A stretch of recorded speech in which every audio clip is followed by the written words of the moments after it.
Hi, I'm Pobelter. I've played League of Legends for a really long time, and I competed in LCS for about 10 years, and now I'm a streamer.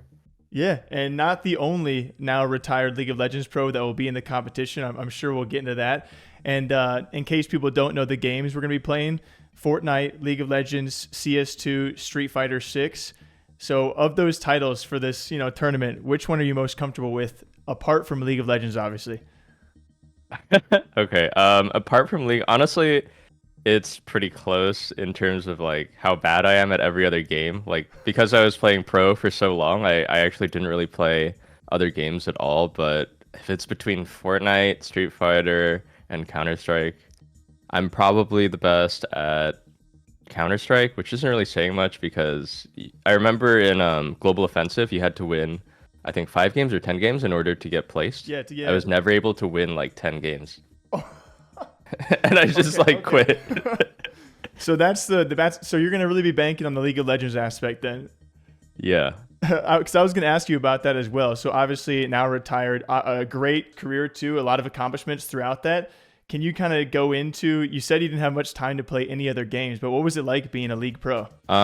Pretty rigorous. It was really competitive, and I always wanted to make the most of the time that I had, like while I was competing at the top. So um I don't know, to think back on it, the daily schedule would be like wake up at 9 a.m., eat something, get to the office, pre-scrim meeting, then it's noon. And then, you just practice for like the next 10 hours and then you're done And every just single day. repeat. Yeah. And so, if there was any other game, obviously not in the list that we're talking about, if there was there any other game you got the chance to dabble in throughout? I would mostly play like casual games. Definitely not anything that was also competitive and had a lot of strategic depth to it because I wanted to keep my focus on League. Gotcha. And so, as we go back to the list of the four games you'll be playing for the next 4 weeks, League of Legends obviously being one of them, can you take me through maybe the amount of hours that you have played in games like Street Fighter, CS, or Fortnite? Combined, probably less than like 100 hours, honestly. Are you considering the competition? There's going to be some former CS pros. We got Summit, who's been in this cup quite a few times. We also have Fortnite pros this year. But then also a friendly face to you. We have Doublelift in the competition. Is he someone that you might be worried about playing League against? Yeah, actually, the worry about Doublelift is not that like the league thing. Like league thing, I think we can go toe to toe because we're both high level players. But I think he's actually like quite good at Street Fighter and like Counter Strike. I think he was like I forget. It was the rank with the Eagles and Counter Strike when we were playing on a team together. I was Yeah. like, wow, you're actually pretty good at other games. And I know he plays Street Fighter as well. So my approach was just I was gonna figure out like cheesy ways to play each game so I can try and like cheese some wins off players who are better than I am. Yeah, that's definitely a strategy for a lot of people out there. I think a lot of people are also concerned about some of the Fortnite pros. We got Mongrel and Savage this year, so those guys have definitely dabbled in quite a few games. Is there anyone else aside from Doublelift that you have maybe been concerned about or taken a look at in the competitors that you might be Um, thinking is a strong competitor?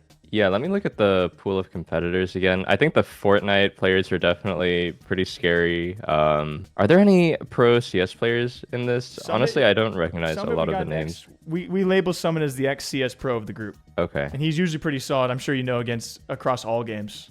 Ooh, yeah. I mean, honestly, I'm coming into this with the mindset that I'm just an underdog because I feel like I'm really good at League and just League, Yeah. and we have to play a variety of games. So I don't know. Just gonna do my best. If I don't win, totally fine. Yeah, I think that's the beauty of the competition, though, because it's four different games across 4 different weeks. A lot of your competitors are also typically pretty good in one game, and then you kind of get to see how much time they've had to dabble in other games with the list they have, because it's a nice wide variety. Hmm. Did you, by chance, going into this, have you had the chance to prepare? Are you kind of just trying to have fun with it, see how the competition untangles itself? Have you done anything specifically? We've had people like Jake and Bake. He'll go ahead and he'll hire a coach for each game played. Have you done I something heard like about that? that. I haven't been super sweaty about the preparation so far, honestly. I'm kind of just trying to have fun with it. If it turns out to be the case that like, oh, like maybe I actually have a shot at winning it, then I'll like buckle down. I guess like that's probably not possible if I'm entering it with not getting coaches like someone like Jake and Bake is doing. But yeah, just do my best. See where that takes me. Yeah, I think it'll be fun. Just a few last ones for you because we've been definitely very league focused. When it comes to the Uh-huh. game of League of Legends, I never got the chance to ask you, how many hours would you estimate that you have put into League? Oh, Jesus. Okay. Let me do the math really quick here. I love it. 8 hours a day. I like how that's how you Uh, start. So it's guaranteed minimum 8 hours a day. yeah, and let's say, well, like it was more than that, but averaged out across maybe not like all 365 days of the year, but maybe like 330 times like maybe 10 or so years. I don't know, ballpark like 26,000 hours, 30,000 hours, I think would not be a stretch. Oh my goodness. And what would you say is the next closest game to that? Is there anything even in the area of that? Maybe like one of the casual games I would play in my queue times, like Stardew Valley or RimWorld or something like Okay, that. Maybe with like 500 hours. Wow. So definitely love the game. So what would you say throughout your not just streaming career but also pro career? Because this you kind of flex both ways. What has been one of the craziest things that being an esports pro has like allowed you to do throughout your career? Um, I think like the craziest memory that I have was just the very first time that I won LCS with my team. It was at Madison Square Garden, which was like an insane venue to be playing at. I think I was 18 or 19 at the time, and yeah, that whole event just felt like surreal. We had like a ex NBA player, Rick Fox, give us a speech before he went onto stage. We were coming in as underdogs, and then we 3-0'd the favorites at the time, TSM. And that was just a crazy experience. And when I get the chance to talk to players, we like to ask for like land stories, and that might be the one you talk about, but like crazy as in that was like super cool. Do you have any like crazy or weird stories about whether it be like a fan interaction or it could just be a cool moment on LAN as well? To give you like an instance, we talked to a former pro player who like a fan came up to him and he ended up giving the fan money. The fan was trying to give him an IRL donation and he felt so bad. He opened up his wallet and gave him money instead. Have you ever had like a crazy moment like that? Maybe not that crazy. I'm just trying to think of something. I don't know. I guess like someone will come up to you and you'll be like, and they'll be like, oh my God, you're like this pro player. And you know, I'm Pobelter and I'm not that pro player. But I'll just like go along with it and I'll be like, yeah, so nice to meet you. I love all my fans. And then I'll like sign the thing with the other guy's name. I've done that You'll like once or twice before. You'll sign the other guy's name?